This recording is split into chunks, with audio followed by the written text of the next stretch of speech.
Olá pessoal, estou aqui para compartilhar com vocês o estudo da aula de hoje, hipermobilidade versus flexibilidade, construindo uma prática de yoga saudável. No caso, essa aula foi da disciplina de anatomia aplicada ao yoga. Então vamos aqui, eu vou ler para vocês. Qualquer dúvida vocês deixem aí nos comentários. Pergunta, pode mandar e-mail, fiquem à vontade, certo? Então, vou ler aqui para vocês o que foi dado na aula.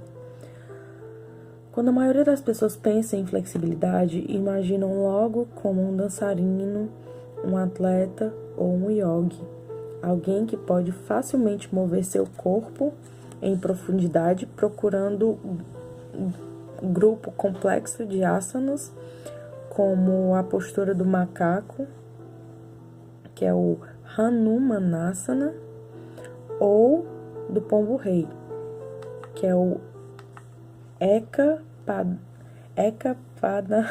me desculpem, é difícil falar esse nome, Ekapadarajapotasana, Ekapadarajapotasana.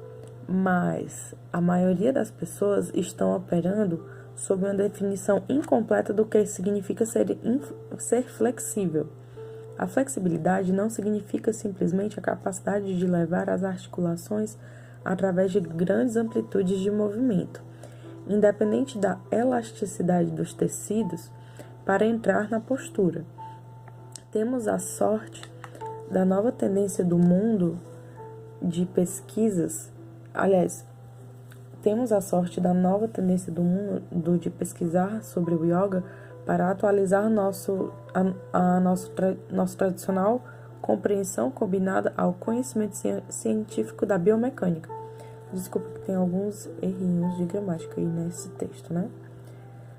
Mas depois vocês vão ver a fonte, tá exatamente como estava na fonte. Para termos certeza de nossas pesquisas, para que nossas pesquisas são relevantes, precisamos ter certeza de que entendemos o que flexibilidade significa e como ela é diferente de um termo que muitas pessoas erroneamente combinam com flexibilidade, que é a hipermobilidade.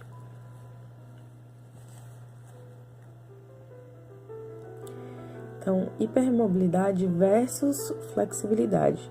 O termo flexibilidade se refere aos músculos e seus associados à fáscia, enquanto o termo hipermobilidade refere aos ligamentos.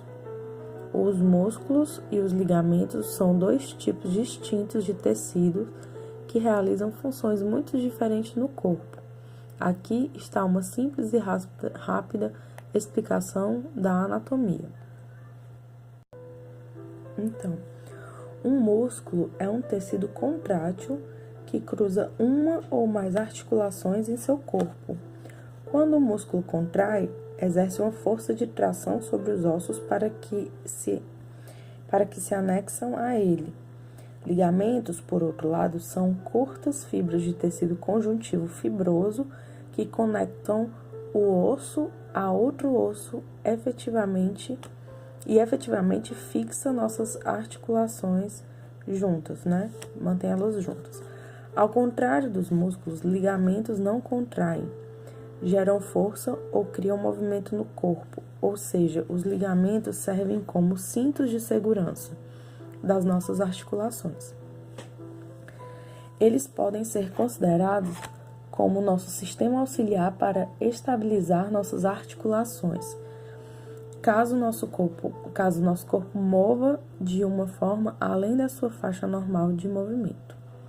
Devemos alongar os músculos ou ligamentos?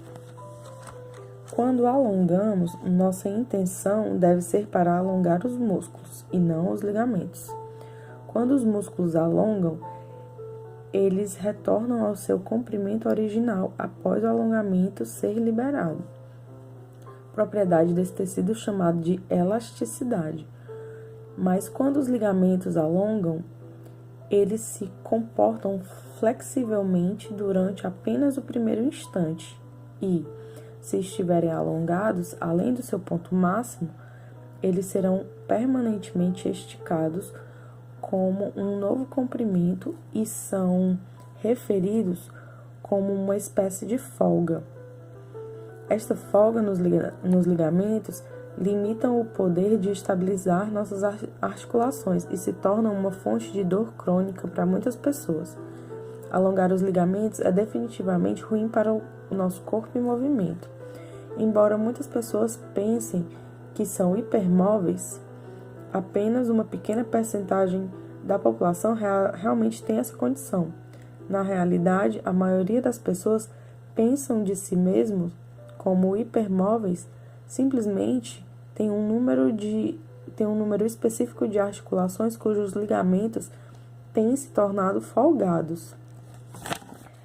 E essa... Só um instante.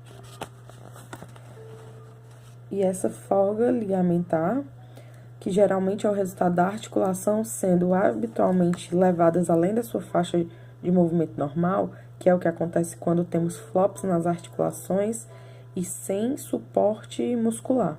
Uma vez que uma articulação seja hipermóvel, você sempre terá essa capacidade, porque você não pode endurecer seus ligamentos para o estado anterior à folga. Sempre segue um exemplo visual do que a aparência de hipermobilidade quando acontece na articulação do cotovelo, um lugar comum e de muita mobilidade dos iogues. Os cotovelos, na faixa normal e saudável de movimento e extensão, são 180 graus. E aqui estão os cotovelos além de 180 graus. Já não estão dentro de uma faixa normal de movimento de extensão. Eles estão em hiperextensão, que é um prejudicial instável, que é um prejudicial instável lugar para eles, um lugar instável, né? Para a saúde das nossas articulações, portanto, e todo o nosso corpo, precisamos trabalhar as articulações para manter fora da hiperextensão tanto quanto possível.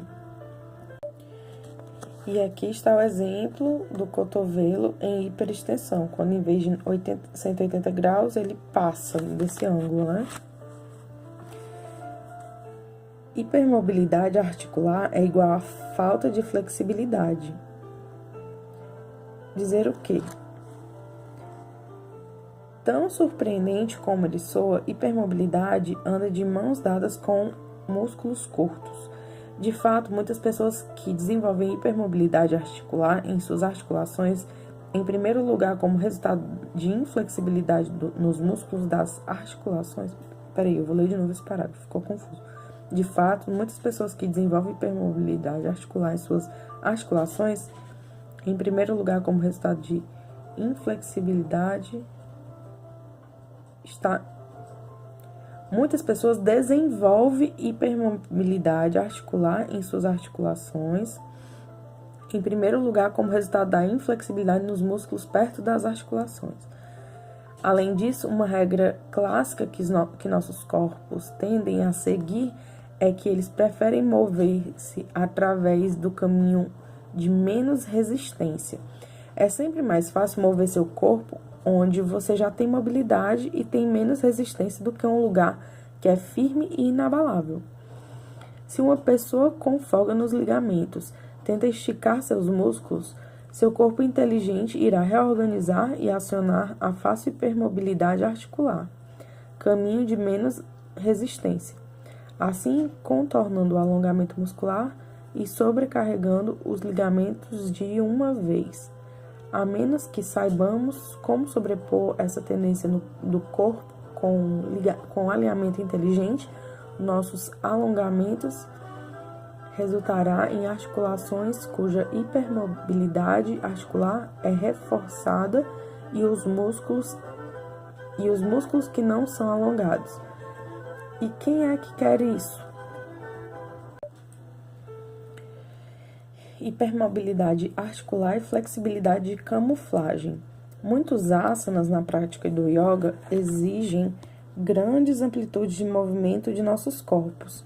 Na verdade, existem muitos poucos asanas que não possam ser realizados com a sua plena expressão sem que as nossas articulações superem a faixa normal de movimento. Colocado de uma outra forma, muitos asanas exigem hipermobilidade articular a fim de alcançar. Vamos examinar completa a postura do pombo-rei. Eka Padarajaka Pottasana. Espero que eu tenha falado correto. Esse é um inegável asana, esteticamente agradável, gracioso, e quando vemos alguém fazê-lo, muitas vezes pensamos: uau, veja como flexível é essa pessoa. Esse é o dito cujo. Mas lembre-se de que tudo que aprendemos sobre a diferença entre flexibilidade, que é dos músculos, e hipermobilidade, que é dos ligamentos. Apesar do fato de que essa postura ser tão bonita e que tenha aparecido em inúmeras capas de revistas especializadas, o estudo biomecânico desse asana mostra que só pode ser alcançado a menos que a coluna lombar se mova em um elevado grau de hiperextensão, que provavelmente você pode ver se você olhar atentamente nessa área na yoga. Novamente, é aqui, ó. Bem aqui, na lombar. A faixa normal de movimento de extensão da coluna lombar é algures entre 20 e 35 graus, mas essa coluna lombar da yoga se estendeu. Se estendeu muito para além desse montante, criando forças de compressão e degenerativas nessa área vulnerável do corpo. Além disso, o fato de que a coluna lombar tem um extremo arco nessa postura significa que o yogi é capaz de ignorar o seu alongamento dos quadris e ombros. Significa que é capaz de ignorar o seu alongamento dos quadris e ombros. Uma regra geral para trabalhar com o corpo é que queremos estabilizar onde estamos com muita mobilidade e mobilizar onde estamos excessivamente estáveis. Mas essa postura, estamos fazendo exatamente o oposto, permitindo que nossos pontos inflexíveis permaneçam firmes e nossos pontos móveis se tornem mais móveis e, portanto, mais instáveis. Não é suficiente praticar yoga somente como alongamento. Temos que considerar aonde o alongamento está acontecendo e quais os tecidos são alongados para fazer a forma acontecer. Um yogi executando por completo o pombo-rei pode representar flexibilidade, mas a verdade é que, embora ela tenha movido o seu corpo através de uma grande amplitude de movimento, não é flexibilidade, e sim hipermobilidade.